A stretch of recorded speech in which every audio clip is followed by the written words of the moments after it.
Alright, so this was either gonna be a 1 minute quick thing or a 5 hour video, and I don't have enough time in the world to talk about this book.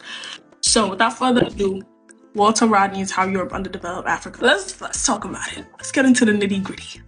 What this book does fundamentally is break down the paradox that is African poverty and European wealth.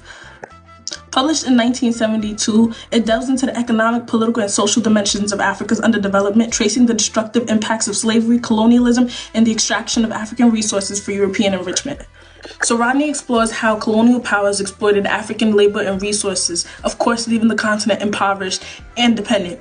He holds everybody accountable, critiquing African leaders who through corruption or compliance contributed to the continued stagnation and exploitation of their nation's post-independence. So the book is forwarded by Angela Davis, and of course she acknowledges Rodney's brilliance, but she definitely highlights that there might be some misogynistic undertones in there. While you read and take into account the time that the book was written, and no excuses, but like, you know, consider that as a factor. If there's a single book that I've talked about thus far and like you're apprehensive about reading any of them, please, bro, just read this one. You don't have to read any other book but this one. Like, please open your eyes and your mind. Read this book. Thank you.